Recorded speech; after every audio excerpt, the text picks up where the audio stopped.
మీరు ఎన్ని మొక్కులు మొక్కినా అక్కడ ఏం జరగాలని రాసిపెట్టుంటే అదే జరుగుతుంది. ఇక బయలుదేరదామా? మేము రావు నిహారిక, మీరు బయలుదేరండి. మీరు రాకపోతే అలేఖ్య బాధపడుతుందక్కా. రుద్రాణి గారు మరీ మరీ చెప్పారు కదా. ఏం పర్లేదులే, మీరు వెళ్ళండి.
అమ్మవారు మీ ఇంటికి రావడంతో మీ అత్తగారు పునర్జన్మను పొందుతారు. అందరూ ఆనందంగా ఉంటారు, ఒక్క నువ్వు తప్ప. ఆపదలు నిన్ను వెంటాడుతూ ఉంటాయి, సమస్యలు నిన్ను చుట్టుముడుతూ ఉంటాయి, ఉక్కిరి బిక్కిరి చేస్తుంటాయి.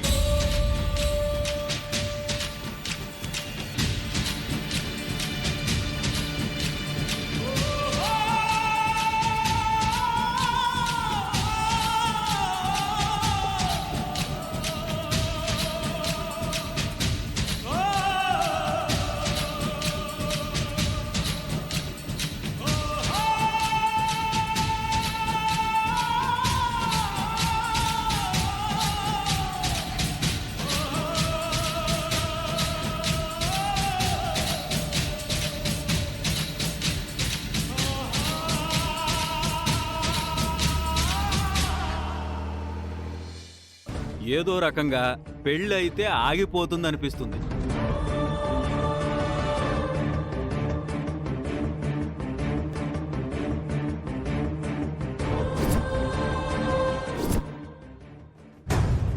పంతులు గారు, అయ్యా, 1కి 2 సార్లు అన్ని చెక్ చేసుకోండి. అలాగేనండి. తంతు మొదలైన తర్వాత అది లేదు ఇది లేదని అనకండి. ఎందుకంటే ఇది మామూలు పెళ్లి కాదండి బాబు, చరిత్రలో నిలిచిపోయే పెళ్లిది. ఒకసారి చూసుకోండి. అమ్మా, అన్నీ వచ్చినట్టే, అసలైంది తప్ప. ఏంటది? తాళిబొట్టమ్మా.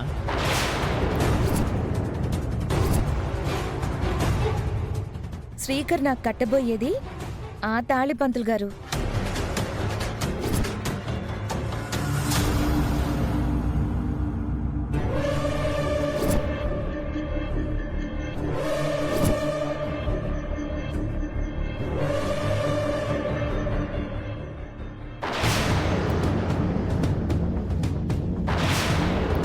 ఆనాడు శ్రీకర్ నా మెడ నుంచి తెంచి విసిరేశాడు. ఇప్పుడు అదే తాళిని కట్టించుకుంటాను. అయితే దానిని తీసుకొచ్చి ఇక్కడ పూజలో పెట్టండి. సరిగ్గా ముహూర్త సమయంలో నేనే వెళ్ళి తెచ్చి శ్రీకర్కిస్తాను. అప్పటి వరకు అక్కడే ఉండనివ్వండి. తంతు మొదలైన తర్వాత ఆ తాళికి జరగాల్సిన పూజలు కొన్నుంటాయమ్మా, లేదంటే అమంగళం. ఆ మంగళసూత్రానికి జరగాల్సిన పూజలు ఆనాడే జరిగిపోయాయి పంతులు గారు. ఆ విషయం గురించి మీరేం ఆలోచించకండి. అది కాదమ్మా. పంతులు గారు, మీరింకేం మాట్లాడకండి. నా కూతురు పెళ్లి తనకిష్టం వచ్చినట్టుగా, తనకి నచ్చినట్టుగానే జరగాలి. సరే అమ్మా, మీ ఇష్టం. నేను అరిష్టమని చెప్పినా మీరు వినే పరిస్థితిలో లేరు. చెప్పాను కదా పంతులు గారు, ఇది మామూలు పెళ్లి కాదని. సరే, అంతా నువ్వనుకున్నట్టే జరుగుతుందమ్మా. శ్రీకర్ వాళ్ళొచ్చేంత వరకు నువ్విక్కడుండడం ఎందుకు? గుడి మేనేజ్మెంట్ రూమ్లో కూర్చో. సరేనమ్మా.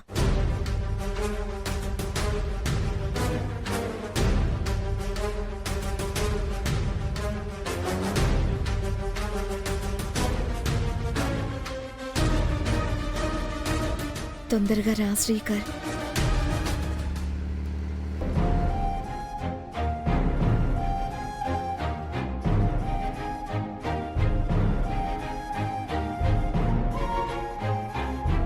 ఇంత జరిగాక నాకేమనిపిస్తోందంటే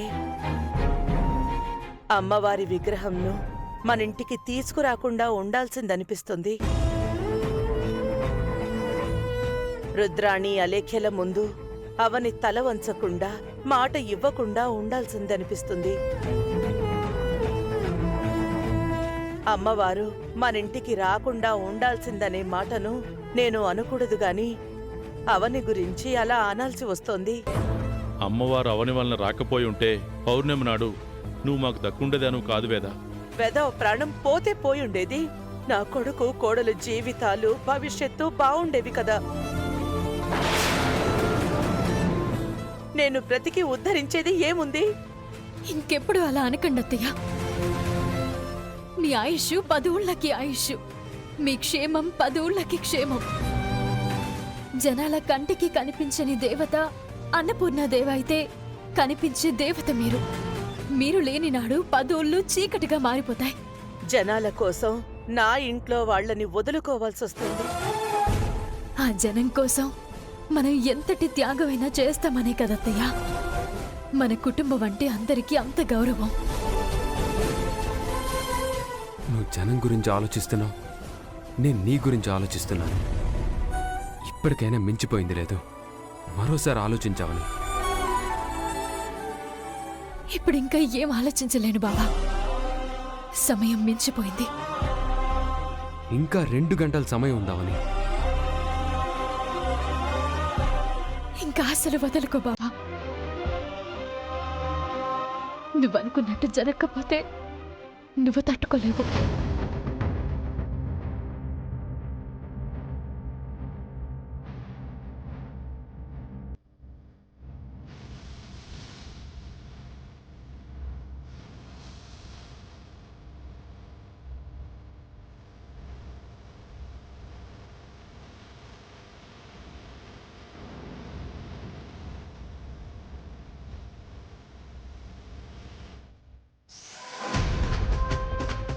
అవనికి నాకు మధ్య ఎప్పటినుంచో ఆధిపత్య పోరు నడుస్తుంది. ఈ రోజుతో అవని శని మనకి వదిలిపోతుంది. ఎట్టి పరిస్థితుల్లోనూ పెళ్లి ఆగకుండా చెయ్యాలి. బుజ్జి, మన ప్రయత్నాలు మనం గట్టిగా చేద్దాం. కానీ నాదొక అనుమానం. ఏంటది?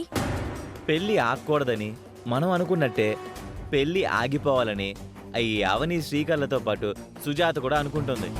సరైన సమయంలో సుజాత ఎంటరే చెడగొడితే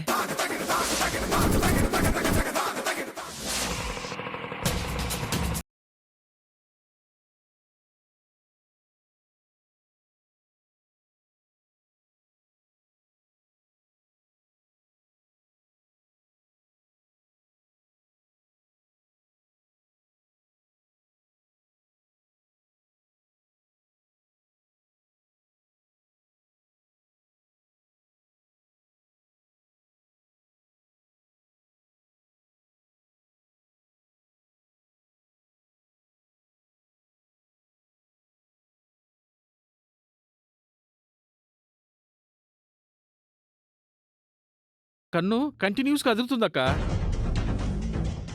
నాకైతే తెగ డౌట్ కొట్టేస్తుంది. పెళ్లి నాపటానికి ఏదో వైపు నుంచి ఏ శక్తో బయలుదేరిందని అనిపిస్తుంది.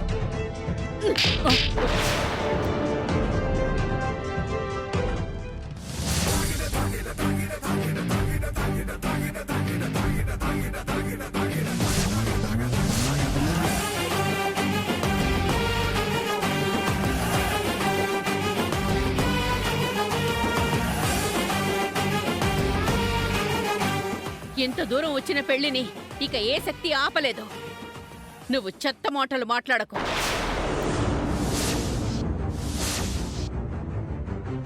పెళ్లి నాపటానికి ఏ శక్తి రావాల్సిన అవసరం లేదు రుద్రాణి. ఈ సుజాత చాలు.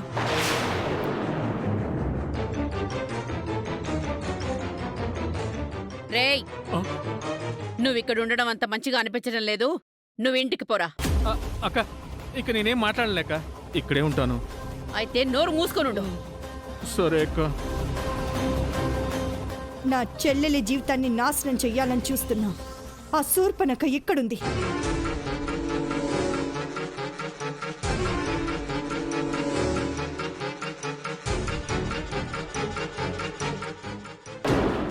నా చెల్లెలంటే నాకు ప్రాణం.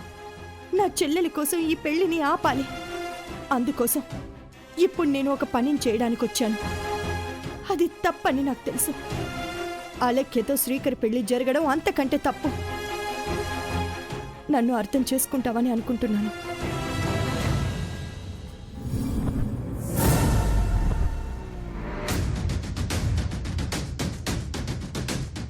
అందరి గురించి ఆలోచించి అవని తన లైఫ్ని సాక్రిఫైస్ చేస్తుంది. దాని భవిష్యత్తు గురించి తలుచుకుంటుంటే చాలా బాధ అనిపిస్తుంది.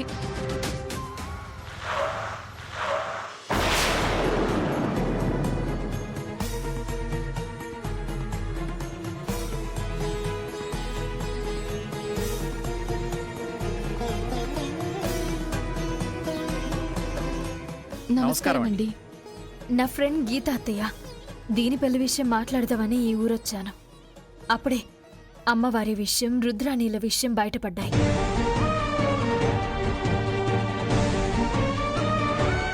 పెళ్ళైన తర్వాత గీతని బాగా చూసుకో రమేష్. ఎలాంటి పరిస్థితులొచ్చినా, ఎన్ని ఆటంకాలొచ్చినా, ఎన్ని సమస్యలొచ్చినా నువ్వు మాత్రం గీత చేయి విడిచిపెట్టద్దు.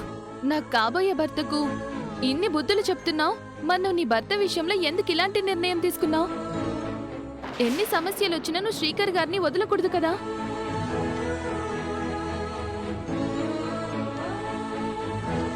కాసేపట్లో నీ భర్తను మరో ఆడదానితో పెళ్లి చేయబోతూ ఇలా ఎలా మాట్లాడుతున్నావు? బుద్ధులు చెప్పడానికే కాని నువ్వు ఆచరించడానికి కాదా? ఇదిగా అమ్మాయి, ఏంటి నీ మోటివేషన్ క్లాసులు? ఈ సమయంలో అవసరం అంటావా? ఇదిగే, నువ్వు చెప్పడం వల్ల ఇక్కడ ఒరిగేదేం లేదు. గీతలు పీతలు ఎంతమంది వచ్చి ఎన్ని క్లాసులు తీసుకున్నా జరగాల్సింది ఎట్టి పరిస్థితుల్లోనూ ఆగదు కృష్ణ. ఈ సమయంలో అవని మాట తప్పడం కన్నా ఆత్మహత్య చేసుకోవడం మంచిది.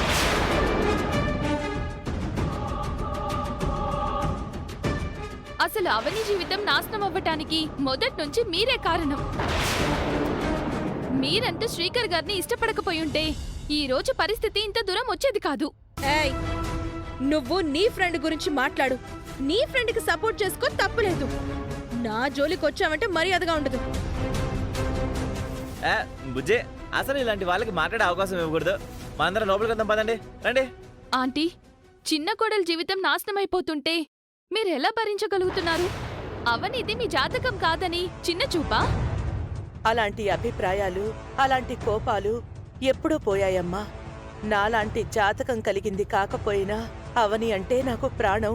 అవని కోసం ప్రాణం ఇవ్వడానికైనా నేను సిద్ధంగా ఉన్నాను. అవనిని ఇప్పుడు మేం కోడల్లా కాదమ్మా, కూతుర్లా హక్కుని చేర్చుకున్నాం. కాకపోతే మేం కూడా ఏం చెయ్యలేని పరిస్థితి వచ్చింది.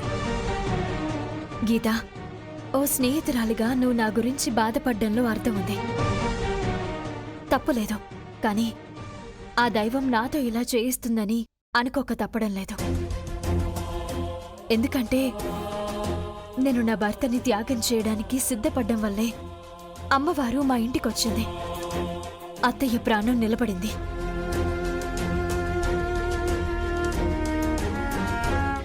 ఈరోజు గుడి తలుపులు తెరుచుకున్నాయి. మీ అందరి పెళ్లిళ్ళు జరుగుతున్నాయి. నా వల్ల ఇన్ని మంచి పనులు జరిగాయని తృప్తి పడ్డం తప్ప ఇంకేం చేయలేను. వెళ్దాం పదండి.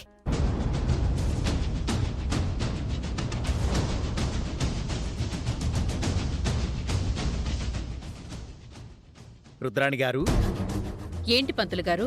సమయం అవుతోంది. పెళ్లి కుమారుడు ఇంకా రాలేదు. ఎంతవరకు వచ్చారో కనుక్కోండి. అలాగే పంతులు గారు. ఒరే భద్రం, అక్క ఫోన్ కలిపివరా. సరే అక్క.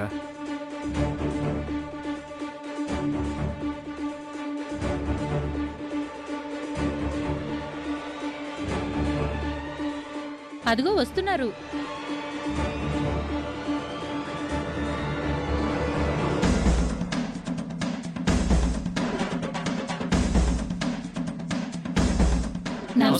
నమస్కారం అండి. నమస్కారం పంతులు గారు. మీ గురించే ఎదురు చూస్తున్నాం వదిన గారు. చూడండి, శ్రీకర లెక్కెల పెళ్లి కోసం గుడి పెళ్లి మండపంలా మారి ఎంత అందంగా ముస్తాబయిందో.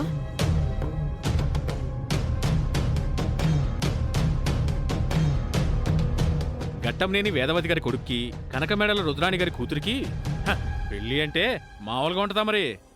దద్దరిల్లిపోవాలి మరి.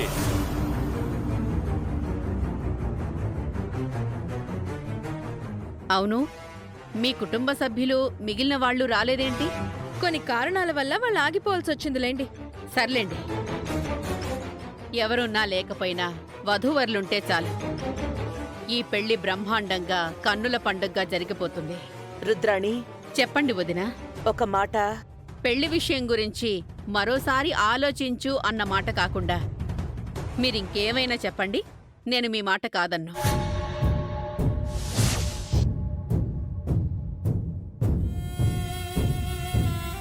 ఆ మాటే అడగాలనుకుంటే మాత్రం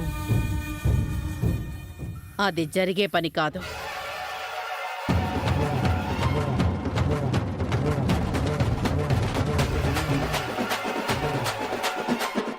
మీరు పంతంతో పెళ్ళైతే చేయించగలరు కానీ నాతో మనస్ఫూర్తిగా కాపురం అయితే చేయించలేరు కదా. చాలా మంది ఇష్టం లేని పెళ్లిళ్ళు చేసుకుంటారు, తర్వాత ఇష్టంగా మార్చుకుంటారు. నా కూతురు ప్రేమ నిన్ను మారుస్తుందిలే అల్లుడు. ఓ ఆడపిల్ల ఉసురు మరో ఆడపిల్ల జీవితానికి మంచిది కాదమ్మా. ఒకరి మాంగళ్యాన్ని తెంచి మరొకరికి ఆ మాంగళ్యాన్ని ఇవ్వాలనుకోవడం ఎంతవరకు శుభమో ఆలోచించండి.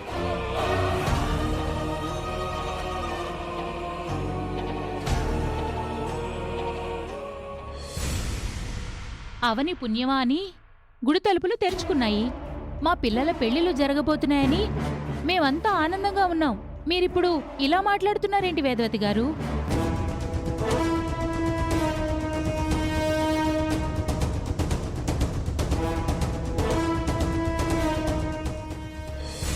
ఈ పెళ్లి జరగలేదనంటే మళ్ళీ గుడి తలుపులు మూతపడతాయి, మా పిల్లల పెళ్లిళ్ళు ఆగిపోతాయి.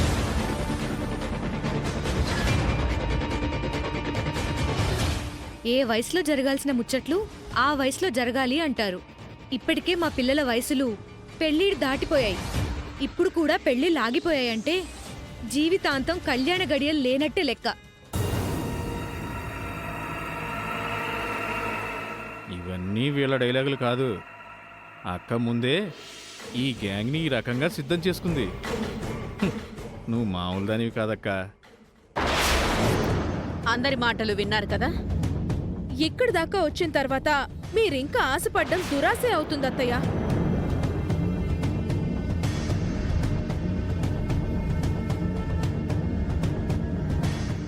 అవునమ్మా, మనం మాట తప్పామని మన కుటుంబంపై మచ్చబడుతుంది.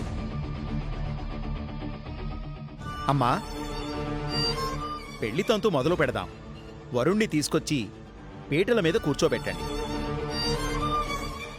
అవని, శ్రీకర్ గారిని నువ్వే తీసుకువెళ్ళి కూర్చోబెట్టు. పుణ్యమంతా నీకే దక్కుతుంది. తోడికోడలి జీవితం నాశనమైపోతుందన్న జాలి లేకుండా ఇలా ఎలా మాట్లాడగలుగుతున్నావమ్మా? మాటిచ్చింది అవని, నన్నంటారేంటత్తయ్యా? ఇక జరిగేది జరగక మానదు. పద బావా, రా బావా.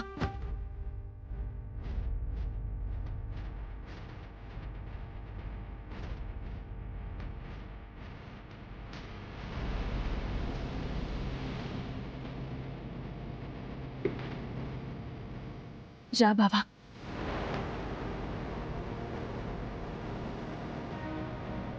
కూర్చో బావా.